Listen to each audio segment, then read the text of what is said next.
नमस्ते।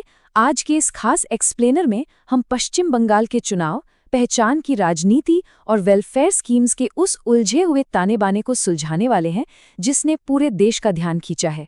ये सिर्फ हार जीत की कहानी नहीं है, बल्कि ये समझने की एक कोशिश है कि कैसे हमारी पुरानी ऐतिहासिक पहचान और आज की नई नीतियां मिलकर सत्ता का फैसला करती हैं। चलिए शुरू करते हैं। तो सीधा मुद्दे पर आते हैं। हमारा आज का सबसे बड़ा सवाल यही है कि आखिर कैसे सदियों पुरानी ऐतिहासिक पहचान और आज के दौर की वेलफेयर नीतियां एक बेहद कड़े चुनावी मुकाबले की दिशा तय कर देती हैं।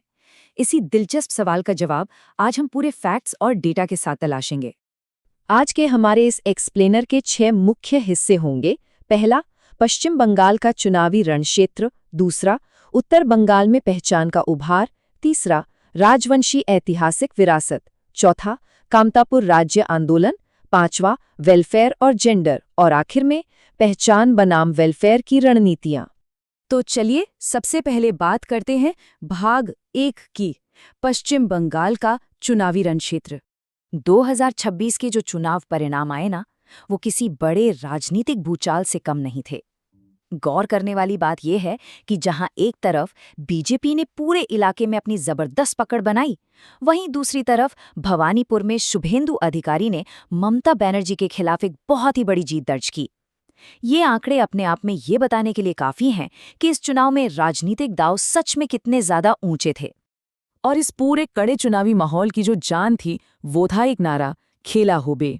अब देखिए, अकादमिक नजरिए से समझें तो ये सिर्फ 2 शब्द नहीं थे, ये हमारे इस प्रतिस्पर्धी लोकतंत्र का एक जीता जागता मुहावरा बन गया था। इस एक स्लोगन ने चुनाव के गहरे संघर्ष को लोकतंत्र को बचाने की एक ऐसी दिलचस्प कहानी में बदल दिया, जो चुनाव जीतने और राजनीतिक मैदान में टिके रहने का एक बेहद ताकतवर हथियार साबित हुई। अब आगे बढ़ते हैं भाग 2 की तरफ, उत्तर बंगाल में पहचान का उभार। अब इस पूरी राजनीति को समझने के लिए थोड़ा ज्योग्राफी की तरफ ध्यान देते हैं। सिलीगुड़ी कॉरिडोर को समझिए। ये वो बहुत ही संकरा सा रास्ता है जो भारत की मुख्य भूमि को हमारे नॉर्थ ईस्ट राज्यों से जोड़ता है। लेकिन परेशानी की बात यह है कि ये कॉरिडोर बांग्लादेश, नेपाल और चीन के बीच बहुत ही खतरनाक तरीके से फंसा हुआ है। इसी नाजुक और अत्यधिक संवेदनशील बॉर्डर सिक्योरिटी की वजह से सरकारें इस इलाके को कोई स्वायत्तता या ऑटोनॉमी देने के बजाय यहाँ कड़ी निगरानी रखना ज्यादा बेहतर समझती हैं। तो आखिर इस भौगोलिक संवेदनशीलता ने यहाँ की राजनीति को कैसे बदला?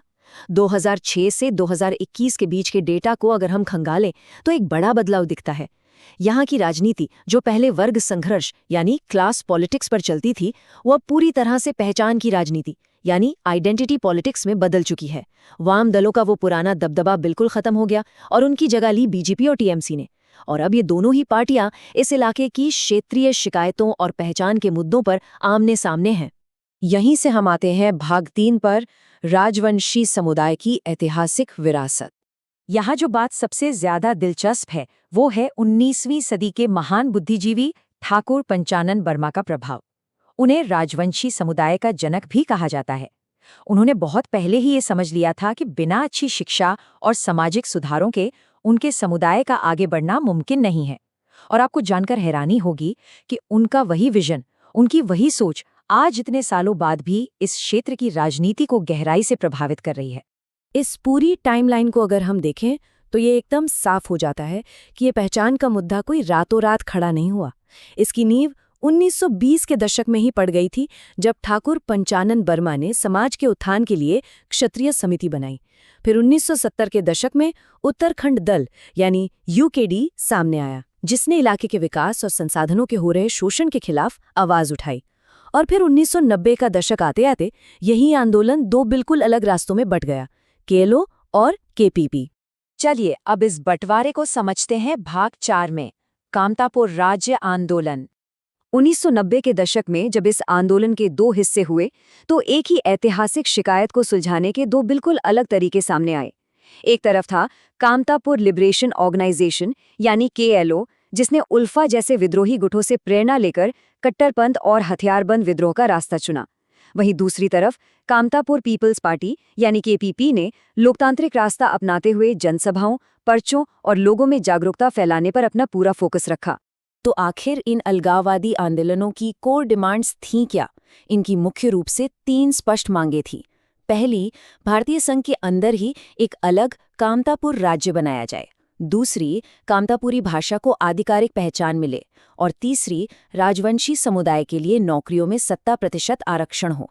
और मज़ेदार बात यह है कि आज की जो बड़ी राजनीतिक पार्टियां हैं, वो इन्हीं पुरानी मांगों को किसी न किसी तरह से अपने पक्ष में करने की जद्दोजहद में लगी हुई हैं। अब हम तस्वीर के दूसरे पहलू को देखते हैं। भाग 5 में वेलफेयर, लोक लुभावनावाद और जेंडर।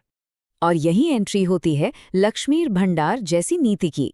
2021 में शुरू की गई ये एक ऐसी पॉलिसी है जिसे खास तौर पर महिलाओं के लिए डिज़ाइन किया गया है।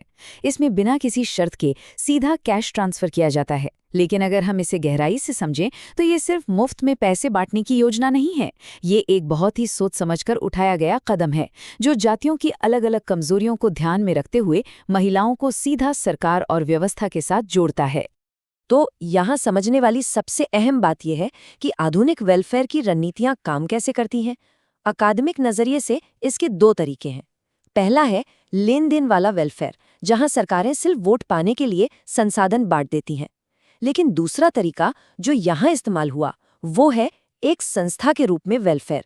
इसमें नियमित फायदों के जरिए महिलाओं का राज्य सरकार के साथ एक सीधा और पक्का रिश्ता बन जाता है, जिससे उनके अंदर एक राजनीतिक अधिकार का एहसास पैदा होता है। और अब हम पहुंच गए हैं अपने एक्सप्लेनर के आखिरी और सबसे महत्वपूर्ण भाग 6 पर, पहचान बनाम वेलफेयर की रणनीतियाँ। ये जो अकादमिक विश्लेषण हम यहाँ देख रहे हैं, ये इस बात पर मोहर लगाता है कि खेला होबे जैसे शब्द सिर्फ हवाई चुनावी जुमले नहीं हैं। ये असल में सत्ता को लामबंद करने और पॉपुलिज्म यानी लोक लुभावनवाद की एक बहुत ही गहरी, परफॉर्मेटिव और सोची समझी राजनीतिक शैली बन चुके हैं। और ये बातें बहुत ही शानदार तरीके से इस पूरी गुत्थी को सुलझा देती हैं कि आधुनिक पार्टियां अपनी सत्ता को कैसे मजबूत करती हैं। इस मैकेनिज्म के 3 मुख्य हिस्से हैं। पहला, खेला होबे जैसे नारों से चुनाव के बाद भी लगातार एक राजनीतिक टकराव बनाए रखना। दूसरा, बढ़ती हुई हिंदुत्व की राजनीति के जवाब में उपराष्ट्रीय पहचान यानी प्रो बंगाली विमर्श का इस्तेमाल करना। और तीसरा, लक्ष्मीर भंडार जैसी जेंडर आधारित योजनाओं से नियमित कैश देकर लाभार्थियों को मजबूती से राज्य के साथ बांध लेना। तो अंत में ये सारी बातें हमें एक बहुत ही गहरे और अहम सवाल पर लाकर खड़ा कर देती हैं। क्या आगे चलकर भारत की क्षेत्रीय राजनीति का भविष्य इस तरह की पुरानी पहचान आधारित राजनीति तय करेगी, या फिर ये नई और संस्थागत वेलफेयर नीतियां? इसी एक सवाल के जवाब में हमारे लोकतंत्र के भविष्य की कहानी छिपी है। इस एक्सप्लेनर में हमारे साथ जुड़ने के लिए आपका बहुत बहुत शुक्रिया। हमें उम्मीद है कि इस विश्लेषण ने इस उलझे हुए विषय को आपके लिए काफी हद तक साफ कर दिया होगा।